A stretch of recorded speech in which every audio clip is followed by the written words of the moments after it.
Hey friends, I hope you're well. As you can see around me, I'm not at my normal location. I took a mini spiritual retreat, and I think that's extremely important for us to be able to do that. The reason I'm on this particular spiritual retreat was twofold. Number one, we needed an additional vehicle to get the kids down to a student event that they're doing, but I said I was going to bring the kids down and bring the kids back, but when the kids were participating in the activities, I was going to hunker down in my room and work on some stuff.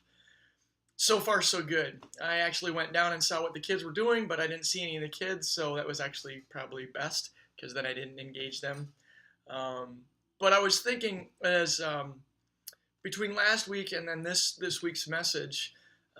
This week's message title is "First Things First," and sometimes I know about you, but me, we don't put the first things first. We put the last things first. We put the extra things first. And whether it's giving of our time, it's giving of our talents, our abilities, or even of our gifts to God, sometimes we give God what's left.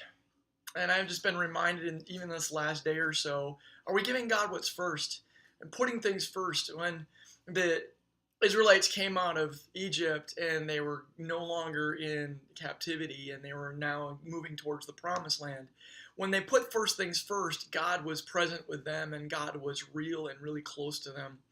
And they trusted on God's movement. They trusted on God's every step. And when God moved, they moved. And when God stopped, they stopped and they would pitch their tent. We've gotten so busy in our lives with so many things bombarding us for our attention, and we're not putting God first as much as we should. You know, as previous weeks, I taught on Teach Me to Pray when we're going through the Matthew passage of the Lord's Prayer. In the very beginning, it says, Our Father who art in heaven. Jesus, when he was teaching his disciples how to pray, he put the first thing first. He put his Father first, and we're to do the same. I want to encourage you this week to put that in that place, to put him in that place, to consider him the most important of all of your energy and time. And the other things can come after that. A friend's really favorite verse is, Seek ye first the kingdom of God, and then all these things will be added unto it. When we seek him and we focus on him and have that attitude, all the other things that come along are way worth it because he's given them to us. He's provided them. So I just want to encourage you this week to put first things first. Can I pray for you real quick? God, I thank you for my friends, and I thank you for the opportunities that you give us to recognize your faithfulness in our lives. I ask, Lord God, this week, just in the next couple of days, as we're preparing for the Lord's Day, that we would put first things first, that we would put the stuff that needs to be done on our plate and recognize what's important, but to put first things first, and that would be you.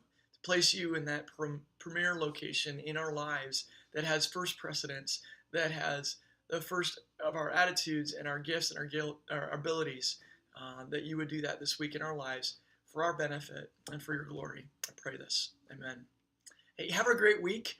May you have a mini spiritual retreat. May God meet you in that place when you place him first. Have a great week. Thanks.